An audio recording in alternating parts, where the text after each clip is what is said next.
이 시간은 그 에스라 니에미아에서 본문 이해를 위한 준비로서 이제 마지막 강의를 한번 해보겠는데요. 이번 시간 이후에는 이제 에스라 니에미아서 또한 에스더 학개스가랴 말라기 본문 자체로 들어가서 이제 본문을 이제 이해해 볼 텐데, 그 본문을 이해하기 전에 이제 본문의 그 배경이 될 수 있는 내용들을 한번 우리가 좀 이해를 해야 되는데요. 첫 번째로 이제 페르시아 초기 통치 하고 그다음에 고레스 왕의 조서에 대해서 한번 살펴볼 텐데, 1차 포로 귀환을 다루는 에스라 1장에서 6장까지 고레스 왕의 조서에 대한 고레스 칙령에 대한 곳이 세 군데에 나와요. 근데 세 군데에 나오는데 뭐 히브리어로 등장한다든가 아람어로 등장한다든가 아니면 본문의 내용이 이제 이렇게 약간씩 차이가 나는데, 그런 내용들을 한번 살펴볼 텐데요. 바벨론 포로 70년이 이제 마칠 때에 그 바벨론 포로 70년 마칠 때 마지막 왕이 벨사살 왕이죠. 벨사살.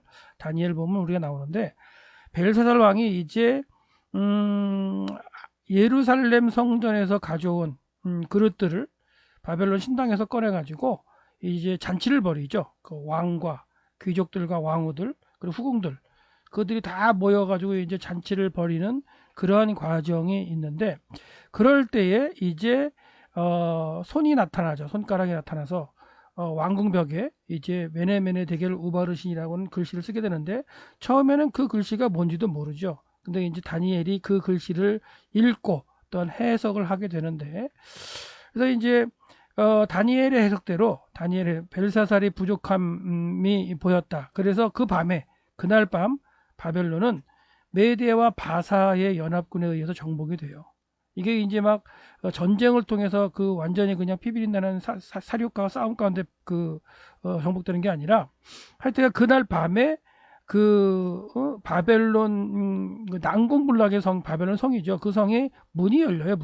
문이 열리고 무혈 입성으로 들어가서 결과적으로 벨사살이 죽게 되는데, 그 이후에 이제 메대왕 다리오가 이제 먼저 통치를 하게 되고, 바사왕 고레스가 그 다음을 이어서 이제 통치를 하게 되는데, 일단은 다리오가 먼저 통치를 하게 되죠.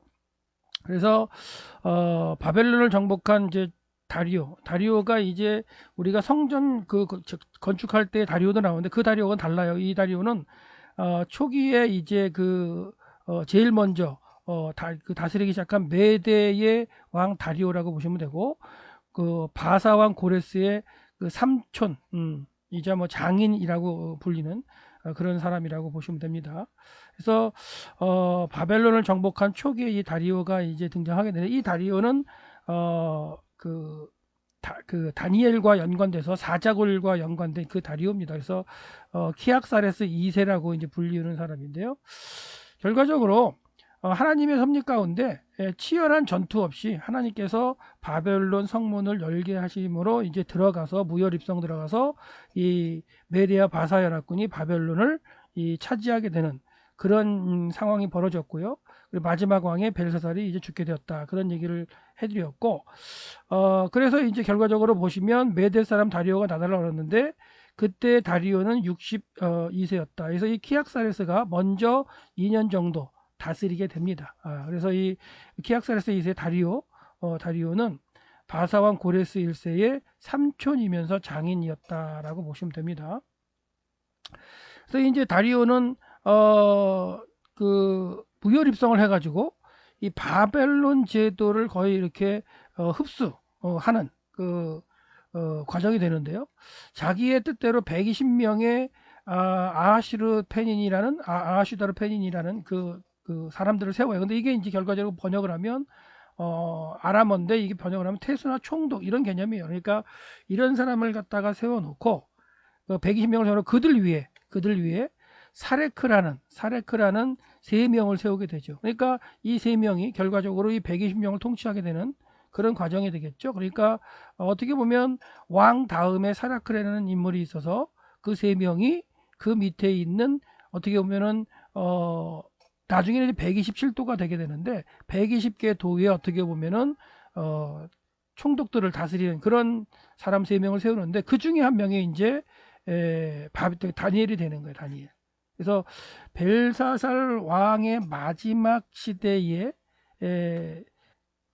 바벨론에 잡혀갔던 다니엘이 불려져 가지고 그 하나님의 그 쓰신 메네메네 데겔 우바르신을 갖다가 그 해석을 함으로 이제 벨사살 왕이 이제 그걸 해석했기 때문에 셋째 7일자라고 삼겠다고 했는데 그 밤에 이제 누구예요? 벨사살은 죽어버리고 어떻게 보면 다니엘이 그 다음에 왕주가 바뀐 게 아니라 나라가 바뀌었죠. 나라가. 그러니까 바벨론에서 페르시아, 그러니까 메데 바사의 연합군이 페르시아 제국으로 바뀌었는데 그 페르시아의 첫 번째 왕이었던 다리오의 그 키악사레스 1세죠. 키악사레스 2세, 키악사레스 2세의 다리오가였던 그 다리오 통치의 아주 그냥 중요한 세 명의 통치자로 다니엘이 세워지는 거예요.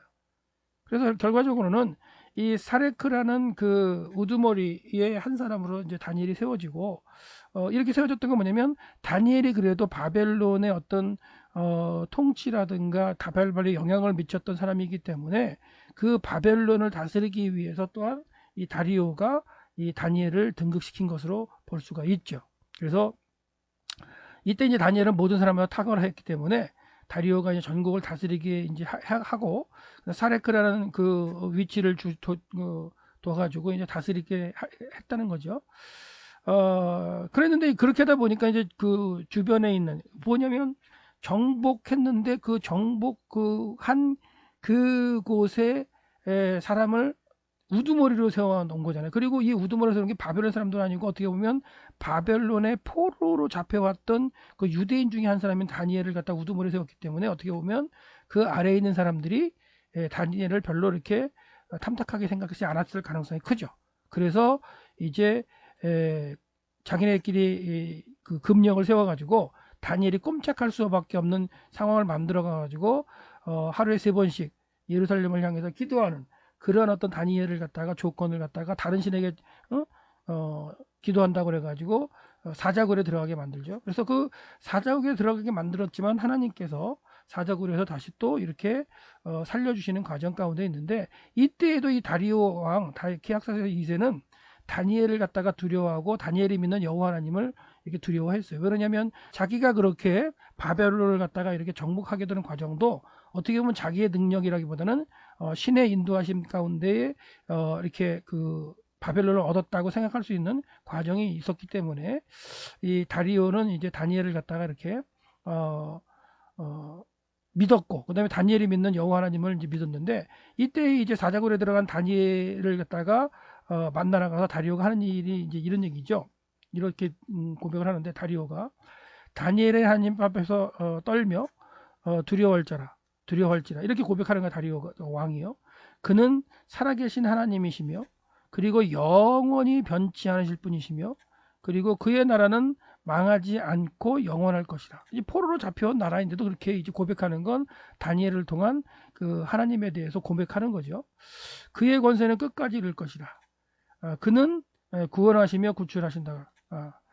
하늘에서든지 땅에서든지 다니엘을 구원하여 사자의 입에서 구원하신 것처럼 표적과 이사를 행하시며 이렇게 고백을 했던 이 다리오 왕은 다니엘을 다시 등극시키면서 이제 통치를 하게 만드는 그런 과정이 있겠죠. 그러니까 이 다리오가 다니엘을 통해서 하나님을 소개받고 그 다음에 다니엘을 의지해서 통치를 하게 됐는데 그 영향이 그 다음에 왕이 된 고레스에게도 영향을 미칠 수가 있었겠죠. 그래서 다니엘은 키악사레스 2세인 다리오의 통치, 그러니까 메데와 바사의 연합제국, 결국은 페르시아라고 볼 수 있는데요. 바벨론을 무너뜨린 페르시아의 첫 번째 왕인 다리오 왕의 어떻게 보면은 그 행정을 갖다 다스리는 어떤 위치에 있는 사람으로서 이제 그 나라를 통치하게 되는 거죠. 그리고 나서 이제 다리오가 통치하는 그 통치 원년에 하나님께서 바벨론 포로 70년이 마치게 된다는 걸 예레미야 선지자의 글인 예레미야서를 읽다가 깨닫게 되죠. 그래서 깨닫게 되고 그리고 이제 하나님께서 그 이후로 또 70일에 대한 환상을 또 보게 하시는 게 다리오에게 아니 그 다니엘에게 주시는 하나님의 이 계신데요. 결과적으로 이제 그 내용을 한번 읽어보면 메대족 속 아하스로의 아들 다리오가 갈대아 나라의 왕으로 세움을 받은 첫 해. 이거는 이제 다리오는 키악사레스 2세고 페르시아의 이제 초대 왕이 되는 거죠. 그의 통치 원년에 나 다니엘의 책을 통하여 이제 그 예레미야서겠죠. 여호와의 말씀을 선지자 예레미야로 주신 말씀을 이제 연수를 깨달았는데 예루살렘의 황폐함이 70년에 마칠 것이라는 걸 깨닫게 되는 거죠. 그래서 이제 돌아가게 되는 과정도 있게 되고 다리오에 이어서 왕이 되는 고레스에게 또 영향을 줄 수 있었겠죠. 다니엘이.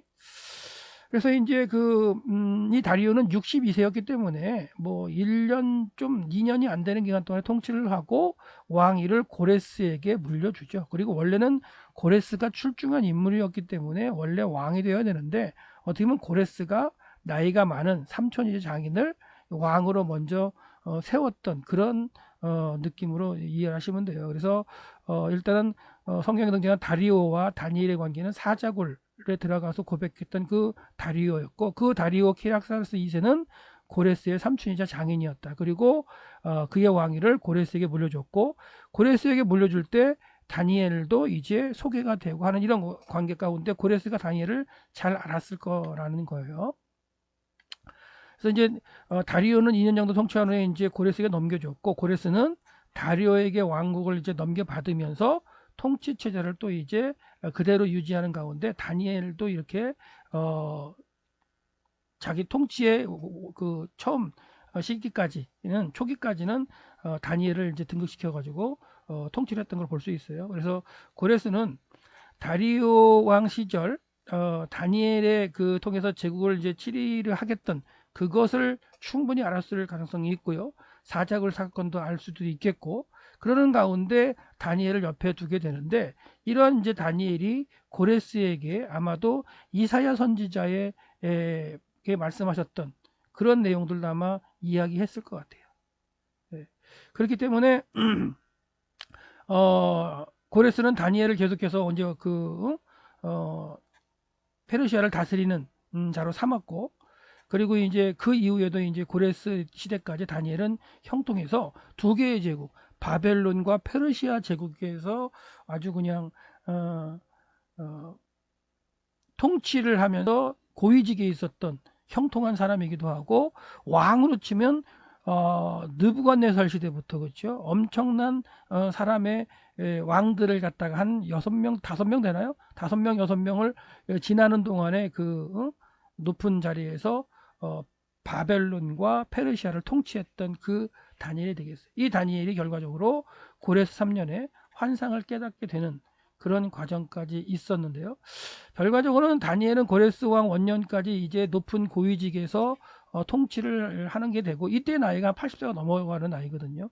그런 과정 가운데 고레스에게 뭔가 영향을 줄 수 있었다. 그 영향을 준 거에 대해서 이제 요세푸스가 뭐라고 얘기를 하냐면 유대고대사 11권에 보면 고레스 왕이 이사야의 예언을 읽었다는 거예요. 고레스 왕이 이사야의 예언을 읽었는데 이때 이제 읽는 가운데에 이제 다니엘이 영향을 줄 수 있었겠죠. 그래서 고레스가 210년 전 자신에 대한 그 기록이 이사야 선지자의 글에 있다는 그런 걸 갖다가 이렇게 알게 되었는데 그 과정에 다니엘이 충분히 역할을 할 수 있었다고 볼 수 있습니다. 그래서 그러는 가운데 이제 고레스가 자신의 사명을 깨닫고 바벨론에 거하는 유대인들을 이제 돌려보내는 거죠.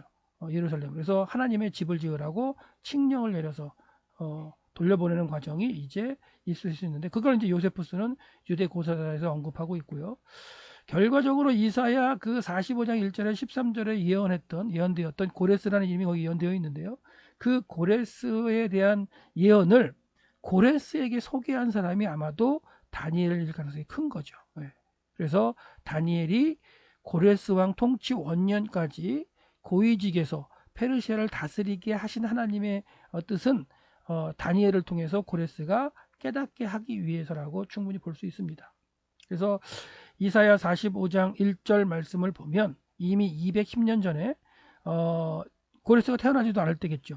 그때 이미 하나님께서는 여호와께서 그의 기름 부으심을 받은 고레스에게 이같이 말씀하신다 해가지고 210년 전에 이미 그 이사야 선지자를 통해서 그 예언을 하게 하신 거죠. 그 글이 이사야서에 남아 있었고 이 글을 이제 고레스가 접하게 되는 과정이 있었는데 그 과정에 이제 다니엘이 역할을 했을 것이다. 그런 얘기입니다. 내가 그의 오른손을 붙들고 하나님께 내가는 이제 여호와 하나님이죠. 내가 그의 고레스예요. 고레스의 오른손을 붙들고 그 앞에 열국이 항복하게 하며 바벨론이 항복하게 했죠. 내가 왕들의 허리를 풀어 그 문들을 열고 성문들이 닫히지 못하게 하리라. 그래서 아까도 말씀드렸지만 바벨론을 정복할 때에 메디아와 바사 연합군이 그냥 막 싸움으로 힘으로 간 게 아니라 문이 열려버렸어요. 벨사살이 잔치를 벌인 그날 어떤 이유였는지 몰라도 하여튼 성문이 닫혔던 성문이 열렸고 난공불락의 그 성문이 열리지 않으면 얼마나 그 피비린내는 나는 전쟁을 했겠어요. 그리고 정복하지도 못할 수도 있었는데 성문이 열려지게 만드셨죠, 하나님께서. 그래서 결과적으로는 들어가서 정복하게 되는 과정이 있었고, 자, 그리고 이제 44장 28절에도 고레스에 대하여는 이르기를 내 목자라 이렇게 말씀하셨어요, 하나님이. 고레스에 대해서 내 목자라 그가 나의 모든 기쁨을 성취하리라. 네. 그러니까 바벨론 포로 70년을 끝내고 돌아가게 선포하는 게 이제 고레스가 되게 하는 그런 거고요. 그 다음에 예루살렘에 대하여 이르기를 중건되리라. 그러니까 예루살렘을 중건하라고 보내는 그런 과정이 고레스의 칙령에 이제 나타나는 이유가 여기죠. 성전에 대하여는 내 기초가 놓여지리라 하니라. 놓여지리라 하는 자니라. 그래서 이 고레스가 할 역할이 이미 210년 전에 이사야 선지자를 통해서 기록되어 있다는 것을 고레스가 이제 깨달아야 되고 이제 접해야 되잖아요. 그 과정을 다니엘을 통해서 나이가 80대 이상이 된 그 다니엘을 통해서 이렇게 역할을 하게 하셨다라는 얘기가 되겠어요. 그래서 결국에 다니엘 선지자는 고레스 원년에 조서를 내리게 해서 이제 1차 포로 귀환을 할 수 있도록 한 사람이었는데 본인은 가지 않았죠. 예루살렘은 가지 않고 바벨론에 계속 남아서 바벨론에서 역할을 하게 되고 그 바벨론에 머물러 있을 때에 이제 70일에 관련된 그 이상을 보게 되는 거예요. 그래서 이제 고레스 원년에 칙령을 내리고 그 다음에 이제 출발하게 되는 1차 포로가 되는 출발하게 됐죠. 그때에 다니엘은 같이 예루살렘 가지 않았고요. 세스바살과 이제 여호수아를 중심으로 해서 1차 포로 귀환을 하게 되고 다니엘은 페르시아 그 바벨론 땅에 남아지죠. 페르시아 제국의 바벨론이라는 곳에 이제 남아 있었는데 거기서 이제 고레스 3년에 이제 70일에 대한 그러니까 예루살렘과 그 다음에 기름 부음 받은 자가 일어나는 것에 대한 70일의 환상을 이제 보게 되는 거죠. 예. 자, 그래서 이제 됐고요. 고레스의 조사와 내용을 한번 보겠습니다. 고레스의 조사와 내용을 보면 이제 고레스는 그가 통치하기 시작한 원년에 조서를 내리게 됩니다. 그래서 538년 1월 5일부터 통치를 시작하게 되는데요. 이게 이제 직위년이 있고 이런 과정 가운데에 그 통치 1년이 되는 건 537년이라고 볼 수 있어요. 그러니까 538년부터 이제 뭐 한 538년 3월, 4월까지는 이제 그 직위년이 되는 거고요. 니산월이 됐을 한 538년 그때부터 537년 되는 때까지가 이제 통치 1년이 되는 거죠. 그렇게 보시면 될 거고요. 더 자세한 걸 보시려면 나중에 등장하는 통치 그 도표를 보시면 돼요. 예. 그 바벨론 연대기라는 통치 도표를 이제 보시면서 따져보면 되고요. 그래서 결과적으로 이제 바벨론 시대에 잡혀왔던 민족들을 다 해방시켜서 돌려보냈어요. 근데 그 과정 가운데에 유대인들도 돌려보내는데 유대인들이 돌려보낼 때에는 예루살렘을 회복시키기 위한 조서까지 내려서 돌려보냈다는 거. 그게 이제 중요하게 되는 거죠. 그래서 에스라 1장 1절에 보면 바사왕 고레스 원년에 여호와께서 예레미야의 입을 통해서 하신 말씀을 이루게 하시려고 바사왕 고레스 왕을 감동시키셨죠. 누구를 통해서 어떻게 보면 다니엘을 통해서 이사야의 말씀을 깨닫게 하시는 가운데 감동시켜서 그가 온 나라에 공포도 하고 조서도 내렸어요. 말로 공포도 하기도 하고 글로 내리기도 했다. 이렇게 되는데 그 내용을 갖다 읽어보는데 이게 고레스 왕의 조서인데요. 처음으로 등장하는 고레스 왕의 조서인데 이거는 이제 히브리어로 기록되어 있어요. 기록은. 자, 고레스 왕이 조서를 내릴 때 아람어로 내렸겠죠. 그 아람어로 내렸을 텐데 그 아람어로 내렸던 그 고레스 왕의 칙령을 이제 에스라가 기록하면서 그걸 히브리어로 이제 번역해서 에스라 1장 2절에서 4절에 이제 이렇게 기록해 놓은 거죠. 그래서 그 내용을 보면 하늘의 하나님 여호와께서 세상 모든 나라를 내게 주셨다. 그리고 그가 이거는 이제 개역개정에서 번역을 안 하는데요. 그리고 그가 나에게 명령하셨다.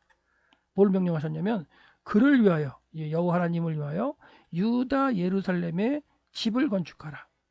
그러니까 그 계속해서 이제 말씀드렸지만 예루살렘에 하나님의 집이라는 개념은 성전과 그 다음에 그 성전을 중심으로 살아갈 이스라엘 백성들 율법을 지키는 언약 백성의 회복 그리고 그들이 살아가야 할 성벽까지 이런 성벽까지 하는 게 결과적으로 하나님의 집을 건축하는 건데 이걸 갖다가 하기 위해서 보냈던 거죠. 너희 중에 그의 백성된 모든 자는 그의 하나님이 그와 함께 하실 것이라. 그러니 유다 예루살렘에 올라갈 것이라. 그리고 이스라엘 하나님 여호와의 집을 건축하라. 이게 이제 고레스 왕의 칙령을 이제 히브리어로 번역된 걸 이제 기록되어 있는 건데요. 그는 예루살렘의 참신이라. 그 남은 자가 어느 곳에 살든지 그곳 사람들은 은과 금과 물품과 가축으로 그 사람을 도와주어라.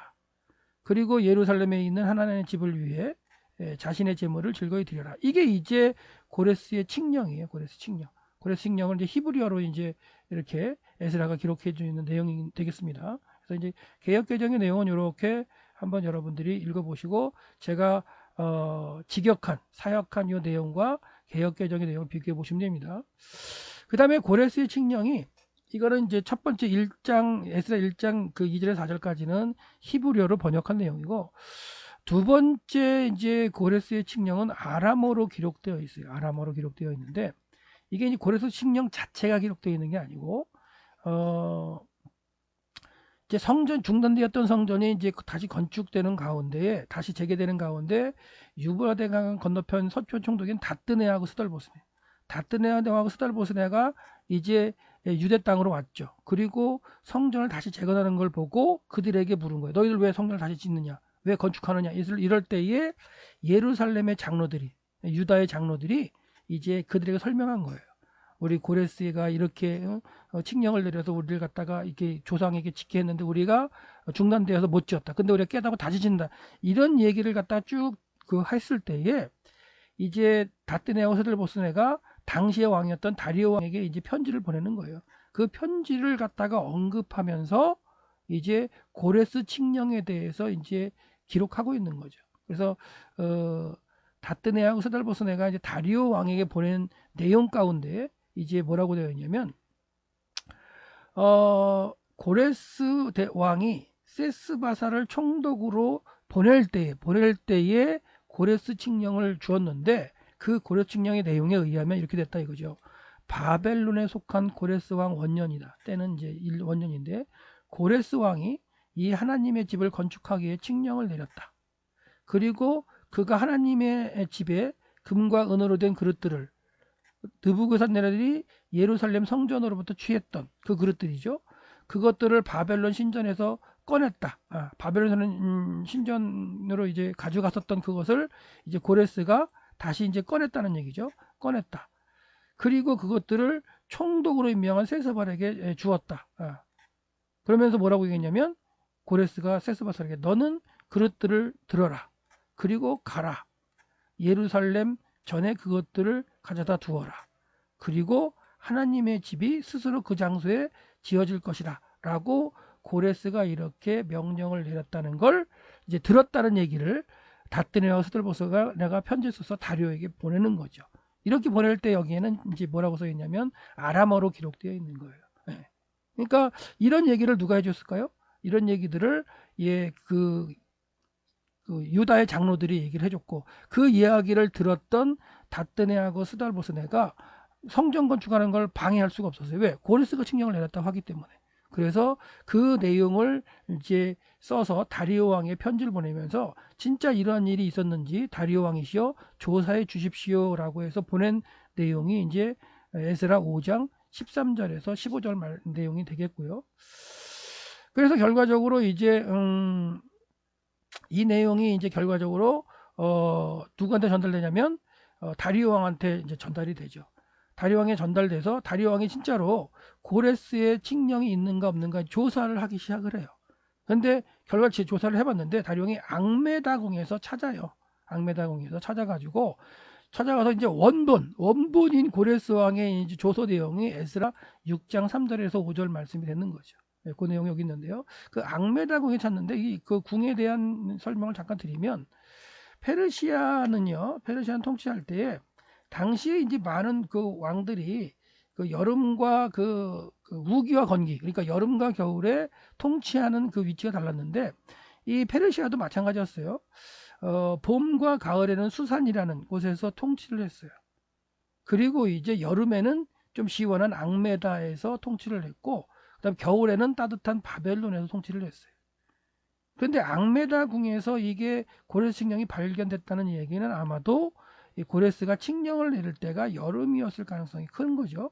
여름에, 그러니까 538년 여름에 칙령을 내렸고 그 칙령에 따라서 이스라엘 백성 돌아갈 사람들이 준비를 해서 537년에 돌아오는 그런 과정으로 이제 이해를 하시면 됩니다. 그래서 앙메다 궁에서 이제 그 고레스 칙령이 발견됐는데 그 고레스 칙령의 원본이라고도 볼 수 있겠죠. 근데 그 고레스 칙령의 원본의 내용 가운데 앞에서 두 번 언급된 그 고레스 칙령의 내용보다도 더 자세한 예루살렘 성전에 대한 자세한 내용이 여기에 나오죠. 그래서 고레스 왕 원년이라 고레스 왕이 예루살렘에 있는 하나님의 집에 관한 칙령을 내렸다. 그 집이 그들의 희생 장소로 지어질 것이다. 그리고 지대가 견고히 쌓게 하라. 그 높이는 60규빗이라. 그래서 처음으로 성전의 규모에 대한 게 나와요. 그 너비는 60규빗이라. 엄청나게 크죠? 60규빗이라는 건 엄청나게 큰 거예요. 여기에 이제 한쪽 방향에 이제 높이가 안 나오긴 했는데요. 그렇다는 얘기는 솔로몬 성전에 비해 봐도 이게 큰 거예요, 사실은. 솔로몬 성전은 60, 30규빗, 20규빗이잖아요. 근데 이거는 60규빗, 60규빗이기 때문에 솔로몬 성전보다 어떻게 보면 큰 거라고 볼 수 있죠. 그래서 그러면서도 또 자세하게 큰 돌 세 줄에 세 목재 한 줄을 놓아라. 이렇게 구체적으로 설명되죠. 그 경비는 왕실에서 된다. 또한 느부갓네살이 예루살렘의 절에서 취했던 그 기물들, 옮겨놨던 바벨론 옮겨놨던 그 하나님의 집에 그릇들을 돌려보내라. 이렇게 얘기가 되어 있죠. 그리고 예루살렘에 있는 성전에다가 헤카에다 가져다 두어라. 그리고 너희 하나님의 집안에서 두어라. 이렇게 해가지고 이제 고레스 왕의 칙령 자체가 아람어로 다시 기록되어 있는데 재미있는 거는 고레스의 조서가 세 부분에 나타났다 그랬잖아요. 1장하고 5장하고 6장에 이렇게 언급되어 있는데 세 번째에 언급될 때에 예루살렘 성전의 어떤 규모라든가 이런 거에 더 자세하게 기록됐다는 거예요. 그러니까 이거는 이제 에스라의 의도겠죠. 처음부터 1장부터 그 어떤 규모를 갖다가 이렇게 막 드러나게 기록한 게 아니라 성전 건축이 되다가 중단되고 다시 재개되는 과정 가운데에 다리오가 다시 칙령을 내려서 진짜로 다시 성전이 재개되게 하는 그런 시점에서 성전의 사이즈라든가 이런 걸 갖다가 기록하게 한 것도 저자의 의도겠죠. 그래서 다리오 왕이 조서를 내려서 고레스의 칙령을 찾게 한 후 그걸 발견했을 때 그걸 기준으로 다리오가 다시 칙령을 내리는 예루살렘 성전을 짓는데 절대로 너희들 방해하지 마라. 그리고 재산은 그 짓는 비용을 다 다리오의 어떤 그 세금에서 지어지게 해라. 이런 칙령을 다시 내리게 되는데 그 칙령을 내릴 때에 세 번째의 고레스 조서에서 예루살렘 성전의 규모 같은 걸 언급하는 것도 의미가 있다는 거예요. 저자의 의도겠죠. 결과적으로 이제 다리오는 고레스 칙령에 언급된 대로 이제 예루살렘 하나님의 건축되는 비용들을 그 왕의 재산, 자기의 재산이죠. 자기가 통치하는 그 지역에서 거두어들인 세금에서 경비를 충당해라. 라고 이제 그리고 그 건축이 끝나기까지 절대로 이제는 변경되지 못하게 하고 자기가 통치하는 기간 내에 그걸 지어지게 만드는 그런 과정이 되었죠. 그래서 다리오는 예루살렘의 하나님의 성전이 이제 지어지는 걸 갖다 못하게 하거나 그 허무는 자에게 아주 그냥 하나님의 그냥 진노가 임할 것이다라는 그런 어떤 간구도 하게 돼요.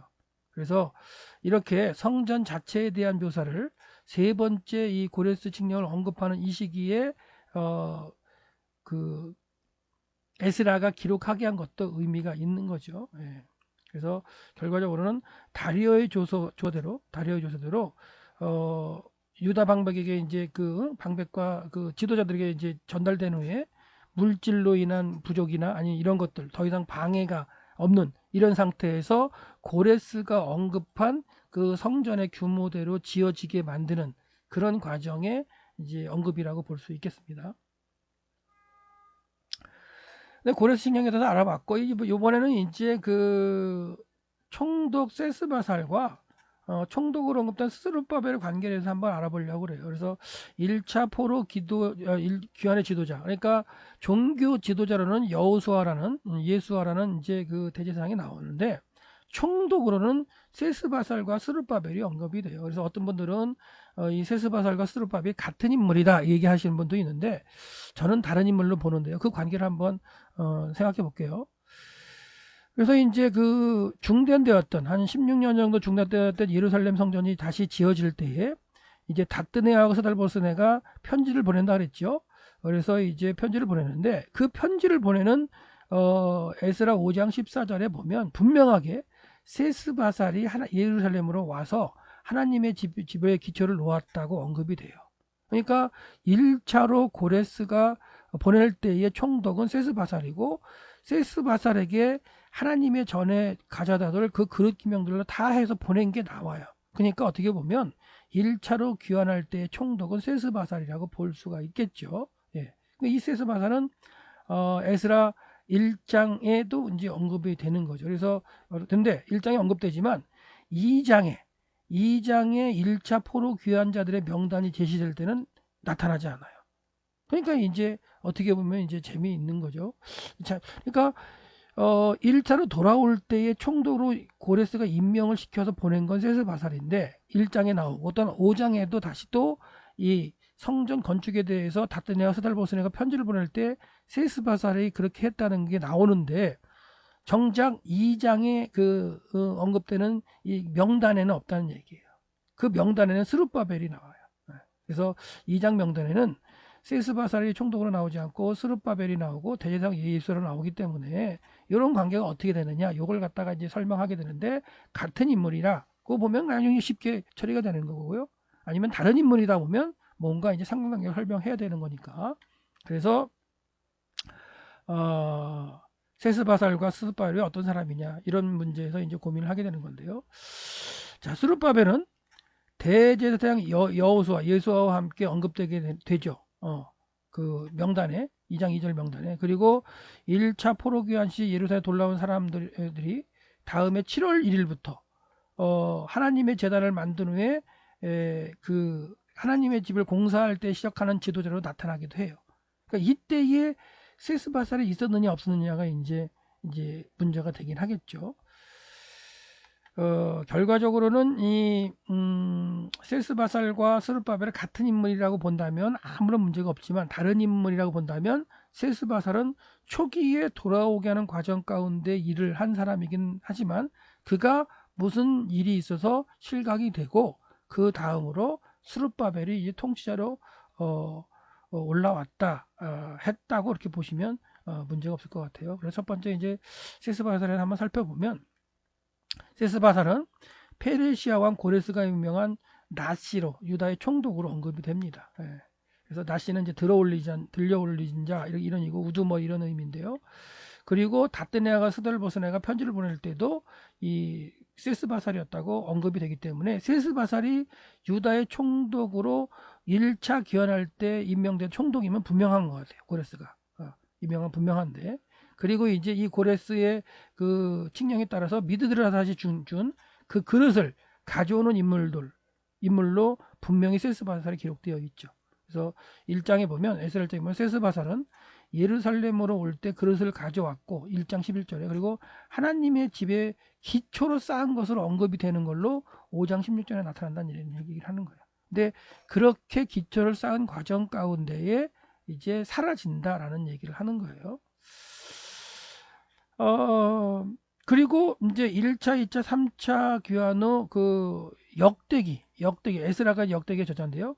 역대기 언급되는 계보에 그 세스바살 이름도 나타나지 않아요. 그러니까 이 세스바살의 인물은 어떻게 보면 1차 귀환할 때 살짝 등장한 인물이고, 역대기에는 또 여호야긴의 넷째 아들인 세냐살이라고 언급되는 사람이 있는데, 이 사람이 세스바살이라고 한다면, 그렇게 보는 학자들도 있기 때문에, 그렇게 본다면 세스바살은 스룹바벨의 삼촌이 되는 거죠. 그러니까 세스바살과 스룹바벨 동일인이라고 보면 다 해결되지만, 그게 아니라고 보는 사람들은 세스바살을 세냐살과 같은 인물로 보고, 이렇게 되면 스룹바벨의 삼촌으로 보게 되는 과정인데, 이게 좀 이렇게 맞는 상황인 것 같아요. 그래서 처음으로 온 사람은 세스바살이 총독으로 왔고, 그렇죠? 왔고, 그 다음에 세스바살에 뭔가 문제가 있어서 실각이 된 이후에 스룹바벨이 그 유대 총독으로 이렇게 등장하는 그런 모습으로 이해를 하시면 될 것 같아요. 그래서 이제 스룹바벨에 대해 이제 살펴보면, 스룹바벨은 1차 포로 귀환자 명단에 나타난다는 거죠. 세스바살 언급되지 않지만. 그래서 에스라 2장 2절이라든가 느헤미야 7장 7절, 느헤미야 12장 1절에 보면 스룹바벨이 1차 포로 귀환 명단에 언급된다 라고 되어 있고요. 그리고 이제 스룹바벨은 여호야긴의 장남 스룹바벨의 스알디엘의 아들로 나타나죠. 스알디엘의 아들 스룹바벨로 나타나죠. 이렇게 되어 있고, 근데 이제 역대기의 계보에 의하면 스룹바벨이 스알디의 아들이라고 나오지 않고 부다야의 아들로 나와요. 이런 관계는 또 어떻게 된 거냐라고 해서, 어떻게 보면 이제 그 해결을 할 때 원래는 부다야의 아들로 태어났는데 스알디엘이 이 혈통상 이어갈 아들이 없었을 때에 이제 스룹바벨, 그렇죠. 스알디엘이 없을 때에 스룹바벨을 이제 아들로 만들어서 이렇게 혈통을 잇게 했다라고 해서 여호야긴이 혈통이 이제 스알디엘로 이어지고, 스알디엘로 이어진 혈통이 스룹바벨로 이어지게 만드는 그런 과정으로 이해를 하시면 됩니다. 그래서 이제 성경에 나타난 스룹바벨 행적을 보면, 이제 1차 귀환한 후에 다음에 7월 1일 날 이제 재단을 이제 만들죠. 재단을 만들고 아침 저녁으로 그 번제를 드리기 시작하게 되고, 그다음 7월 15일 날 이제 초막절을 지키고, 이런 과정이 있는데, 그때 이제 스룹바벨의 행적이 나타나요. 이미. 그러니까 이렇게 행적이 그때 나타난다는 건 그 이전에 세스바살이 이제 행적이 이제 사라지게 되는 문제가 그렇게 발생하는 거죠. 그리고 이제 그 다음에 두 번째 달에서 예루살렘 성전 공작을 시작할 때에 주도하는 인물로 등장한다는 얘기죠. 그리고 15년, 16년 동안 중단된 이후에 다시 또 성전을 회복해 지을 때도 지도자로 나타난다는 거. 그리고 이제 스룹바벨은 성전이 지어지는 동안에 선지자 학개 스가랴에 의해서 다윗의 자손으로 기록이 되고요. 그리고 이제 총독으로도 이 학개하고 스가랴의 그 기록한 말씀 가운데 하나님이 언급하세요. 총독이라고. 결과적으로 이제 우리가 세스바벨과 스룹바벨 관계를 이해할 때 동일인 인물이라면 전혀 문제는 없다. 근데 다른 사람이라고 본다면, 지금 여태까지 설명드렸던 대로 삼촌인 세스바살을 이어서 총독으로 유다를 갖다 다스렸던 인물로 볼 수 있고요. 이 이제 스룹바벨을 통해서 성전이 중단되었던 성전이 다시 재건되는 그런 과정 가운데 지도자였다라고 보시면 될 것 같아요. 계속 말씀드렸던 거의 반복이기 때문에 넘어가고, 자, 세스바살과 스룹바벨이 다른 인물이라는 것은 동의는 하지만 스룹바벨의 귀환 시기가 정확하게 알 수 없다고 말하는 학자들이 있는데, 그건 말이 안 되는 게, 성경에는 1차 귀환 명령이 들어가 있기 때문에 같이 세스바살과 같이 와서, 같이 올 때는 세스바살이 총독이었고, 뭔가 문제가 있어서 세스바살이 무너졌을 때에, 실각됐을 때에 스룹바벨이 총독을 통치한다라고 보는 게 좋겠다라는 얘기를 하는 거예요. 그래서 이제 고레스 왕은 보낼 때에 세스바살을 이제 보낸 거죠. 직계 후손이었던, 여호야긴의 직계 후손이었던 세스바살을 이제 보낸 거고, 총독으로. 근데 이제 그때 올 때 스룹바벨 같이 왔던 거예요. 근데 같이 와서 스룹바벨 삼촌이 이제 문제가 생겼을 때에 이제 그 스룹바벨이 그 이어서 총독이 됐을 것이다라고 보는 게 좋겠다. 그래서 에스라 느헤미야서에 스룹바벨이 총독이라고 언급한 바는 없어요. 없는데 학계 선지자의 통해서 주시는 말씀에 보면 하나님께서 유다 총독 스룹바벨이라고 언급이 되어 있다는 거. 그래서 이렇게 유다 총독으로 직접 언급하신 분이 여호와 하나님이십니다. 그렇기 때문에 세스바사를 이어서 스룹바벨이 총독이 되었을 것이라고 보는 거고요. 그리고 이제 에스라 6장 7절에 에스라 6장 7절에 다리오의 그 조서에 분명히 총독이라는 말이 명시되어 되어 있다는 거. 근데 이때의 총독은 아마도 스룹바벨이라고 보는 게 맞을 거라는 거. 라고 말씀드리는 거예요. 그러니까 이 당시까지는 다리오 때까지는 세스바를 있는 게 아니기 때문에 스룹바벨, 그러니까 다리오의 어떤 다시 칙령이 내려서 성전 재건을 다시 시작했을 때에 중단 없이 진행되는 과정 가운데의 지도자는 스룹바벨로 볼 수 있는데 이때 총독을 스룹바벨이라고 생각할 수가 있겠다라는 거예요. 그래서 분명히 이제 성전공사가 재개되었을 때의 총독은 스룹바벨이었다는 걸 분명히 알 수 있다라는 얘기를 해드렸고요. 그 다음에 이제 그 세 번째 테마로 그러니까 그 당시에 127도라는 페르시아의 행정구역이 있었어요. 그 행정구역 중에 하나가 이제 유다가 이제 행정구역에 들어가는 건데 그 유다가 자치적으로 운영이 되는 총독이 파견된 곳이냐 아니면 그 위쪽에 있는 좀 더 큰 사마리아의 총독의 영향을 받는 거냐 이거에 따라서 또 이제 많은 그 이야기들이 있어요. 그러니까 페르시아 왕이 유다라는 자치도에 그 총독을 파견했느냐 아니면 총독을 파견한 게 아니라 그 위에 있는 사마리아 도의 총독이 유다를 관할하게 했느냐 이거에 대한 이제 논란을 갖다가 있는 거죠. 그래서 페르시아가 이제 127을 다스렸는데 이때에 1차 포로 귀환하는 그 시대에 유다가 자치가 되었느냐 안 되느냐 이 얘기를 하는 거예요. 근데 고레스가 세스바사를 총독으로 삼아서 보냈기 때문에 고레스 시대에 이미 유다는 자치도로 시작했다고 볼 수가 있어요. 그러면 고레스가 하나님에 대한 걸 깨닫고 여호와 하나님께서 예루살렘을 갖다가 어떻게 회복하라고 말씀하셨기 때문에 그 말씀을 가지고서 깨닫고서 보내는 고레스가 유다를 자치도로 만들지 않고 사마리아의 속주로 사마리아 총독에게 영향을 받게 만들지는 않았을 거라는 얘기죠. 그래서 처음에 시작할 때는 고레스의 칙령에 따라서 유다가 자치도로 시작했을 것이다. 라고 이제 하는 거죠. 그래서 유다가 자치 지역으로 시작된 건 일단 고레스 시대에 시작을 된 거고, 근데 그 중간에 이제 유다의 문제가 생겨서 성전도 지어지지 않고 성벽도 완성이 안 됐잖아요. 그렇게 되는 과정 가운데 사마리아의 영향을 받을 수는 있었겠죠. 근데 처음에 총독으로 파견된 건 맞겠다라는 얘기를 하는 거예요.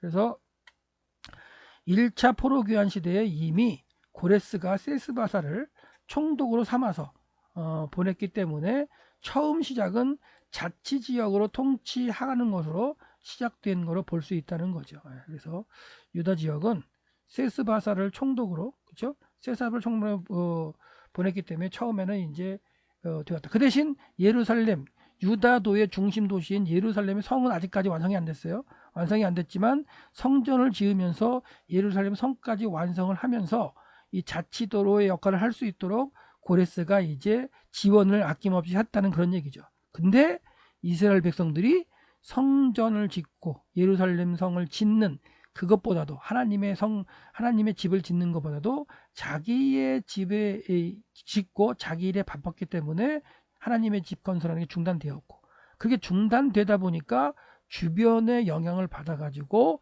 자치도에서 좀 이렇게 실격돼서 사마리아도의 영향을 받는 그런 걸로 이제 바뀌었다고 볼 수가 있습니다.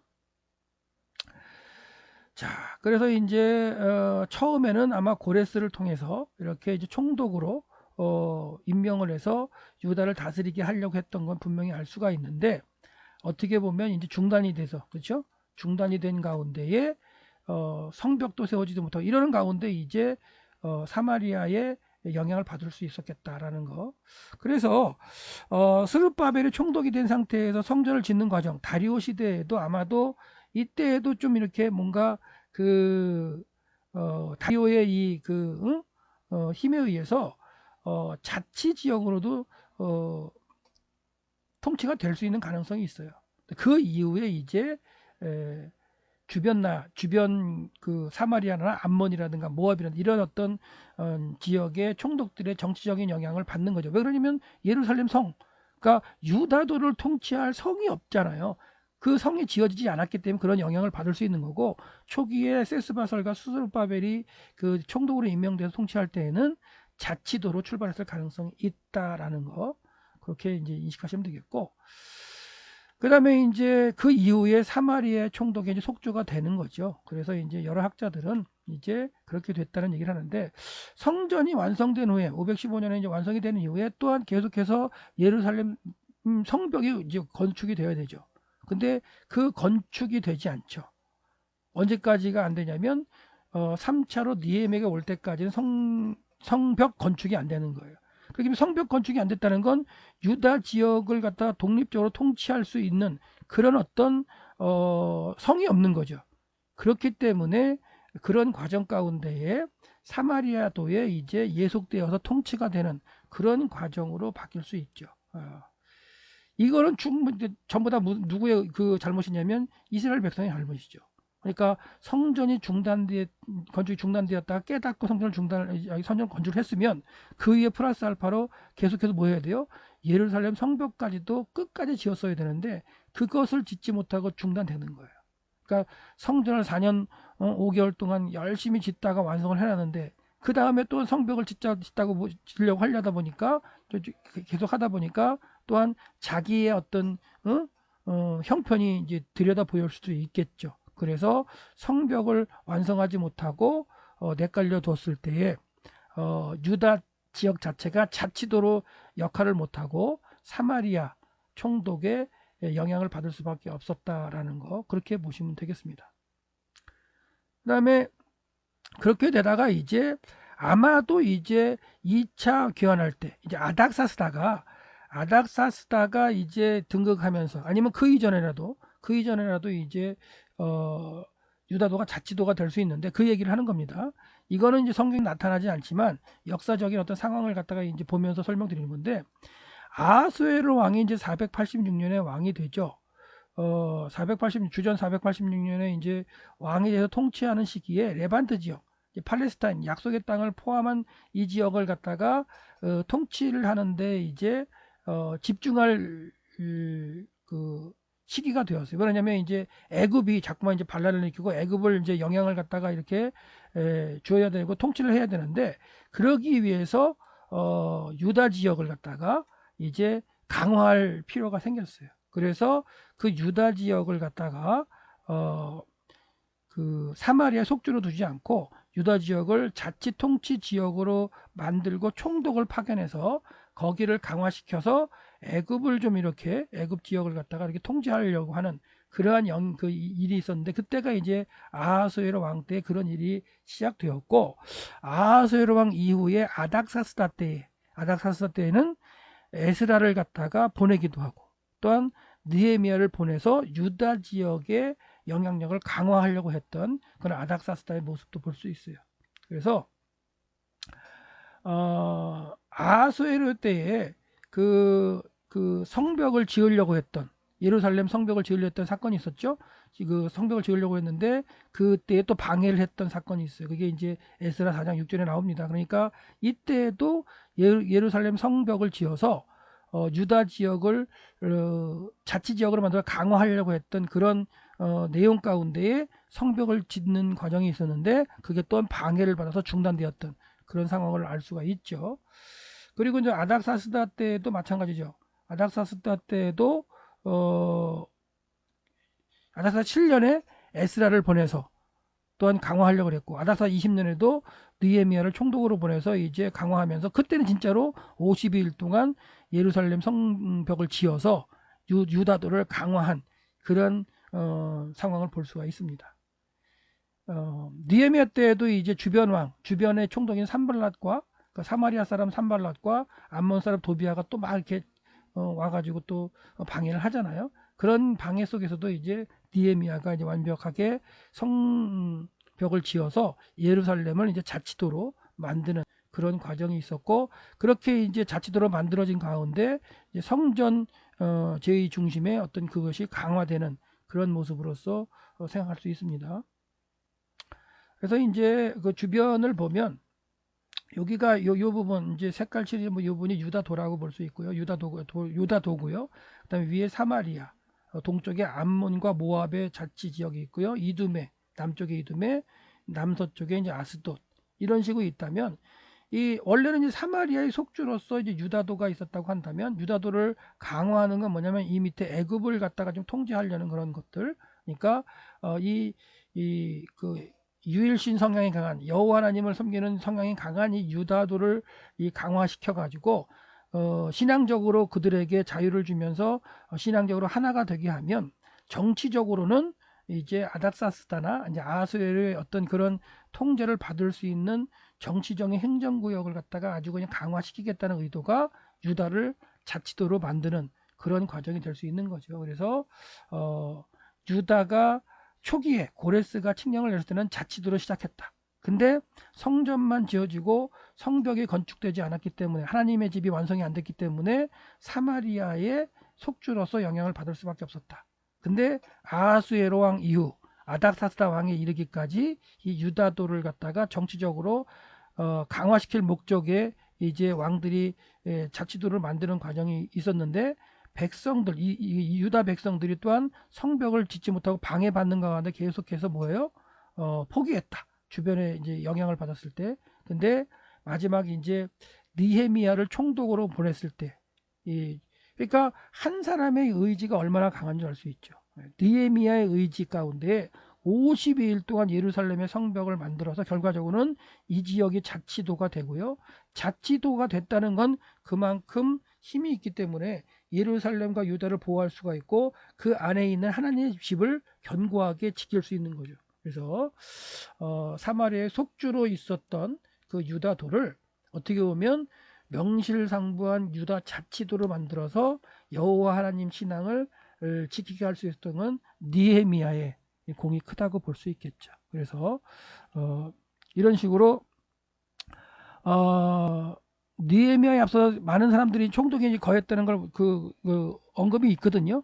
그 총독들도 이제 누구부터 있었냐면 아하수에로 시대부터 이제 자치총독으로 충분히 있을 수 있고, 그렇지만 자치총독으로 있으면서도 그들에 의해서 예루살렘 성벽은 완성되지 못했다.